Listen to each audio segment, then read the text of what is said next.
Bem-vindos, ora cá estamos nós no 13º tutorial de HTML e CSS, numa sexta-feira 13, curiosamente.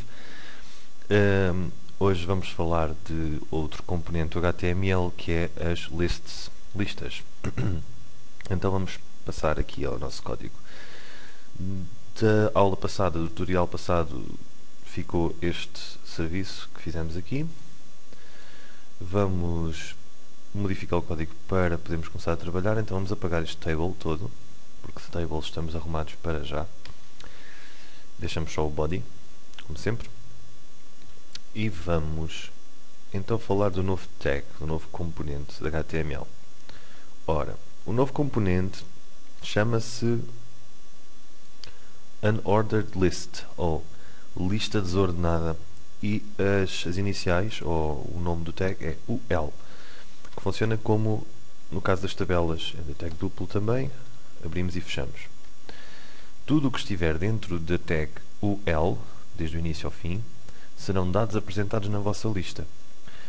Mas, se vocês forem confirmar agora, não há dados, também não gravei, confirmando, não há dados, não há lista, não há nada. Para pormos dados aqui numa lista, uma lista pressupõe linhas, pressupõe passagens de linhas,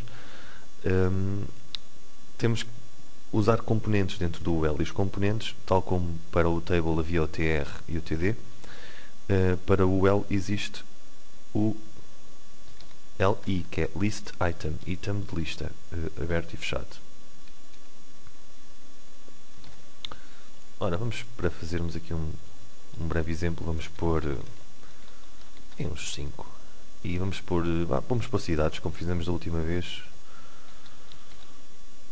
Vamos pôr capitais, cidades.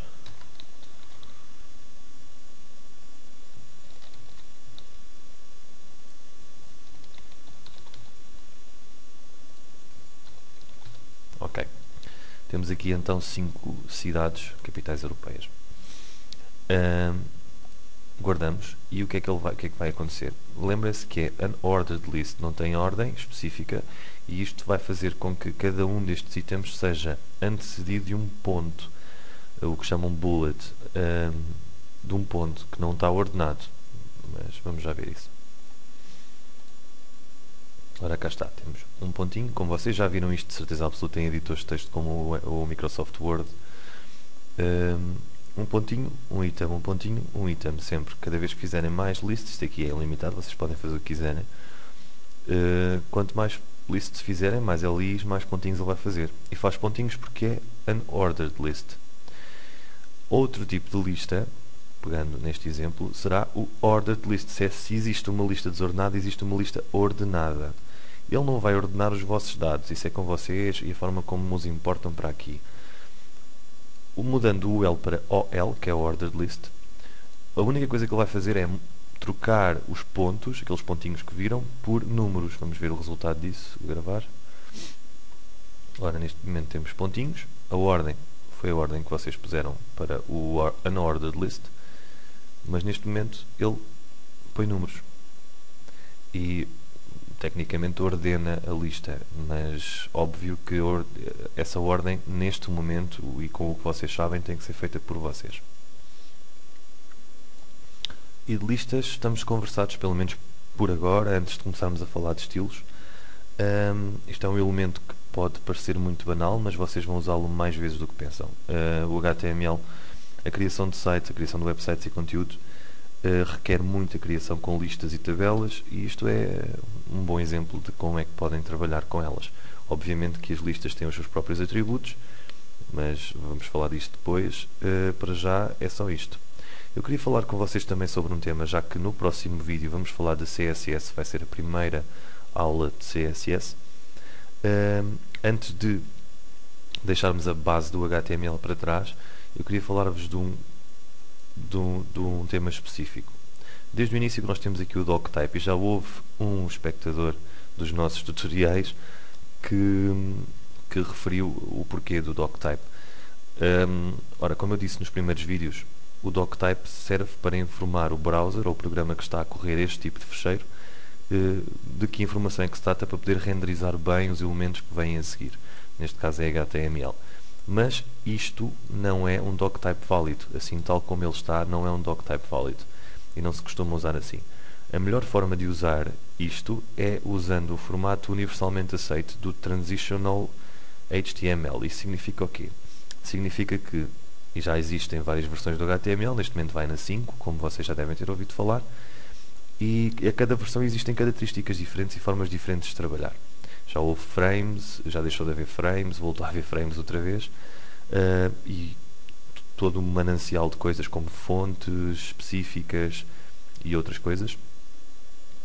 E é uma forma de vocês dizerem ao browser de que tipo de HTML é que vocês estão a falar. Eu pessoalmente opto por pôr nos meus documentos o seguinte. Isto é neste momento mundialmente aceito e é o seguinte. Eu também optei um pouco por não falar disto nos primeiros tutoriais porque estaria a complicar uma coisa que é para iniciantes, obviamente. Mas a partir de agora vai começar a fazer sentido porque se quiserem criar um site com as técnicas que vos estou a ensinar, vão precisar de saber isto. Ou seja, doctype HTML, como já tínhamos, public, e estes senhores aqui que são a autoridade nesta matéria, descrevemos isto como ser transitional ou crossing HTML 1.0. Isto inclui todas as tags dos HTML, aliás, mais antigos e os modernos. A linguagem é em inglês, poderia ser PT, poderia ser outra coisa, neste momento está assim. E depois tem aqui o link para a W3 Organization, que define todos estes tipos. Não vamos entrar em pormenores sobre o que é que significa cada uma destas coisas, até porque vocês podem ver isso, por exemplo, na W3 Schools ou outro sítio, que eles explicam muito melhor do que eu para que é que isto serve.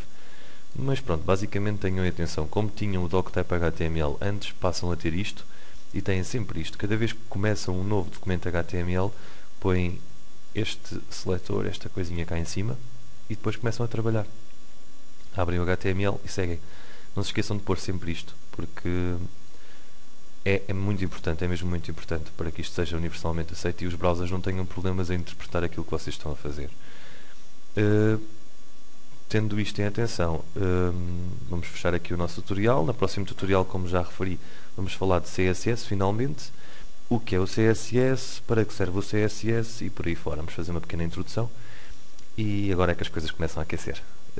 Não se esqueçam de partilhar, de falar com os amigos sobre isto, de comentar, de subscrever o canal, de fazer o que vocês quiserem e continuem a aprender e continuem com gosto por saber.